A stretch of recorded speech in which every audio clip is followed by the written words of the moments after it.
नमस्ते, हमेशा खुश रहो बेटिया। आई एम जेवियन doctor Meenakshi, assistant professor in Department of Salake Tantra, Faculty of Ayurvedic Science, Jyoti Vidyapeeth Women's University. In today's session, we will discuss the staphylomas. What is staphyloma? They refer to a localized bulging of weak and thin outer tunic of the eyeball. Outer tunic of the eyeball means the cornea or sclera, lined by the uveal tissue which shines through the thinned out fibrous coat. There are the types of staphylomas. Anatomically, it can be divided into anterior, intercalary, ciliary, equatorial, and posterior staphylomas. Here in this image, you will able to see A, B, and C and D. These are all the staphylomas of the sclera.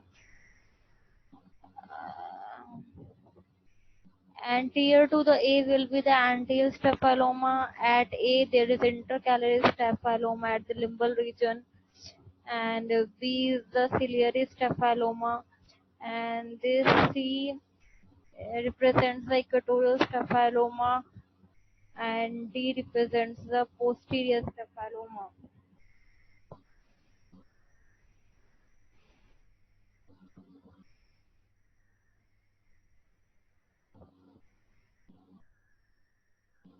What is anterior staphyloma?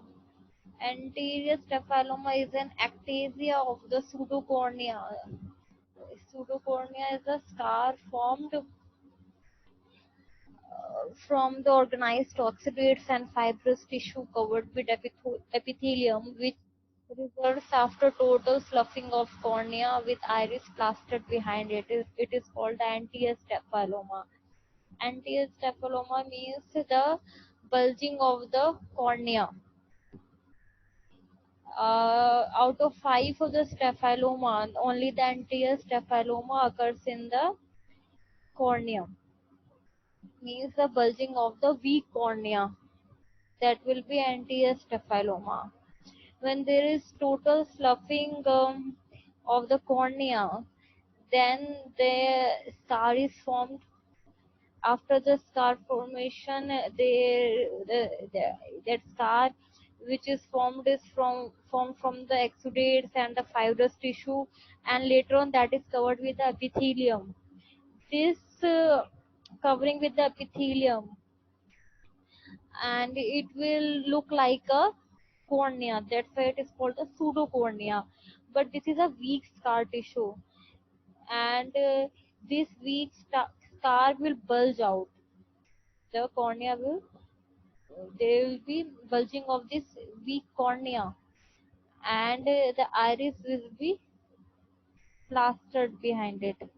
It is called the anterior staphyloma.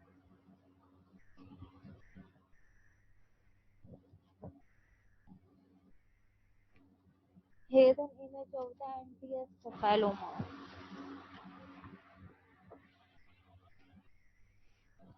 Then second type of staphyloma is the intercalary staphyloma. It is the name given to the localized bulge in limbal area. So the staphyloma occurs in the limbal area where there is the junction of cornea and sclera, lined by root of iris, and it is lined by the root of iris, and it results due to ectasia of weak scar tissue formed at the limbus following healing of a perforating injury or peripheral corneal ulcer. When there is a peripheral corneal ulcer at the limbus or there is a perforating injury at the limbus, then there will be healing. And after healing, after that there will be a scar tissue formation, and these scar tissue will be weak. And if this weak scar tissue will bulge, there will be bulging or dilatation of that weak scar tissue. They will be bulge in the limbal area, which is like the root of iris, and this is called the intercalary staphyloma. There may be associated secondary angle closure glaucoma, which may cause the progression of bulge if not treated, and defective vision occurs due to marked corneal astigmatism. So, uh,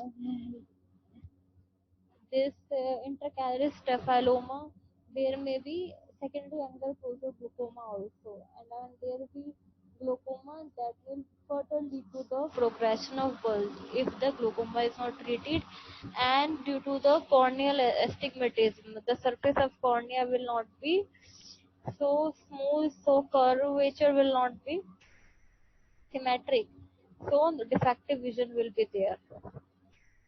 Treatment consists of the localized cephalectomy under high doses of oral steroids.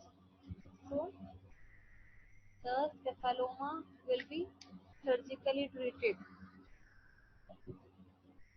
Then next is the ciliary cephaloma. As the name implies, it is a bulge of vis clara lined by the ciliary body. It occurs about 2 to 3 mm away from the limbus, and its common causes are thinning of sclera following the perforating injuries, scleritis, and absolute glaucoma. The next type of staphyloma is equatorial staphyloma.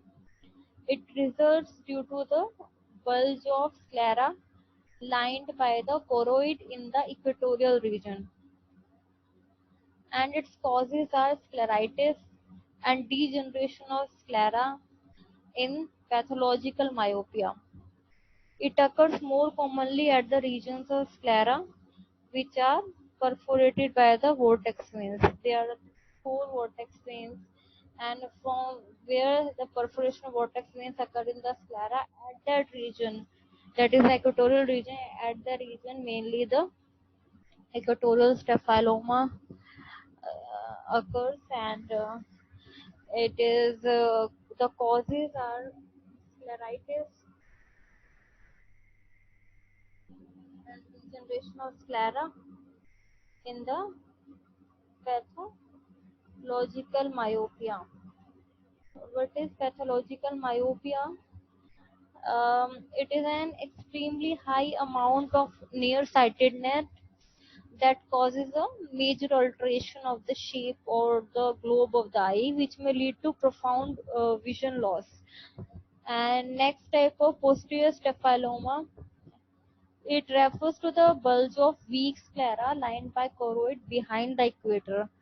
Here again, the common causes are pathological myopia, posterior scleritis, and perforating injuries.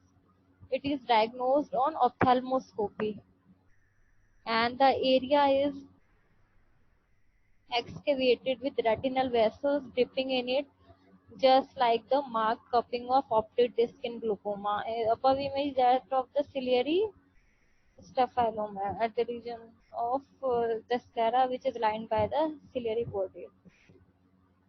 And posterior,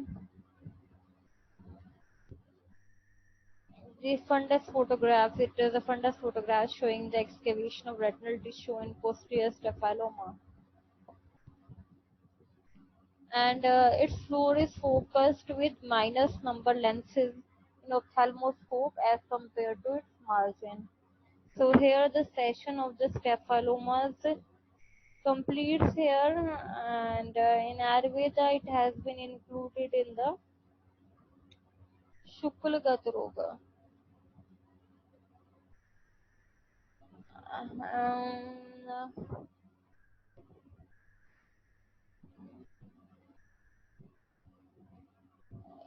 where we will study the corneal opacities and corneal ulcers in the section. You will study this. So our session completes here. Thank you so much. This session is powered by digital version 2.0 Jyoti Vidyapeeth Women's University.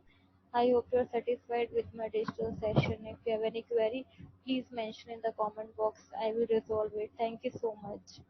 Where the retina ends. Here the retina is firmly attached both to the vitreous and the choroid. The pars plana extends fairly from the orbis serrata. Then the microscopic structure. Retina consists of three types of cells, and the synapse is arranged in the following 10 layers. First layer is the pigment epithelium or the retinal pigment epithelium. It is the outermost layer of retina. It consists of the single layer of cells containing pigment, and it is firmly adherent to the underlying basal lamina. which is called the Bruch's membrane of the choroid. And there's a term called subretinal space. It is the potential space between the retinal pigment epithelium and the neurosensory retina.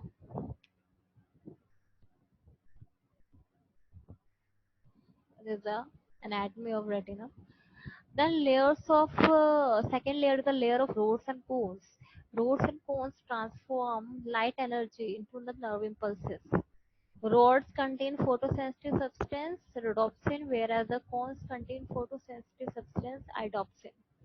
The cone cells are helpful in photooptic vision and rod cells in scotopic vision.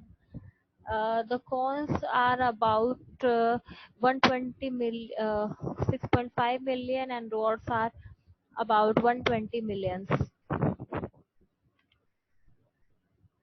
The rods, they're the cylindrical photoreceptors found in the greatest concentration on the edges of the retina. Most common type of receptor allow us to see in low light and provide for peripheral vision. The cones, they are the conical photoreceptors found in greatest concentration near the center of the retina.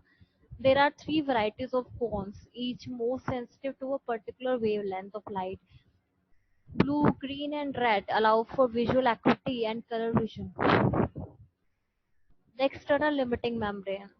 Fenestrated membrane extending from the oris areata up to the edge of optic disc, and the process of rods and cones pass through it. Next layer is the outer nuclear layer. It made up of the nuclei of the rods and cones.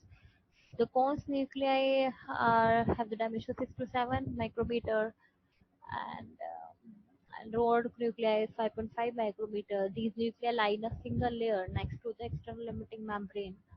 Rod nuclei form the bulk of this layer except that cone dominated foveal region. Next layer, the fifth layer, is the outer plexiform layer. This layer is made of synapses between the rods, spherules, and cone pedicles with the dendrites of bipolar cells. Bipolar cells are the first order neurons of visual pathway. The next sixth layer is the inner nuclear layer. It is very thin and is similar to the outer nuclear layer. It consists of various type of cells like bipolar cells, horizontal cells, amacrine cells, Mueller cells, central retinal vessels, the glial cells, and this layer disappears at fovea. Next, seventh layer is the inner plexiform layer. It consists of the synapse between bipolar cell and dendrites of ganglion cell. It is absent at fovea. The eighth layer is the ganglion cell layer. It mainly contains the cell bodies of ganglion cells, which are the second order neurons of visual pathway. There are two types of ganglion cells, midget ganglion cell and postsynaptic ganglion cells. The midget ganglion cells are present in macular region with the dendrite of each such cell synapses with the axon of single bipolar cell. The polysynaptic ganglion cells lie predominantly in peripheral retina, and each cell may synapse with up to 100 bipolar cells. The ninth layer is the nerve fiber layer, the stratum opticum, which consists of the axons of the ganglion cells which pass through the lamina fibrosa to form the optic nerve. The next layer is the tenth layer, the internal limiting membrane. It is the innermost layer and it separates the retina from vitreous. It is formed by the union of terminal extensions of the Mueller's fibers and is essentially a basement membrane. The last slide is of the blood supply of the retina. The outer four layers of retina is supplied by the choriocapillaries, and the inner six layers, and they get its supply from the central retinal artery, which is a branch of the ophthalmic artery. The outer plexiform layer gets partly by the both the above arteries. The fovea is avascular and is mainly supplied by choriocapillaries. The inner portion of retina is perfused by branches of the central retinal artery. In 30% of eyes, a cilioretinal artery branching from the ciliary circulation supplies part of inner retina, mainly the macular region. The retinal blood vessels, mainly the inner blood retinal barrier. This physiological barrier is due to the single layer of non-fenestrated endothelial cells whose tight junctions are impervious to tracer substances such as fluorescein. So here completes our anatomy of retina. Thank you so much. This session is powered by Digital Version 2.0, Jyoti Vidya Paid Women's University. I hope you are satisfied with my digital session. If you have any query, please mention in the comment box. I will resolve it soon.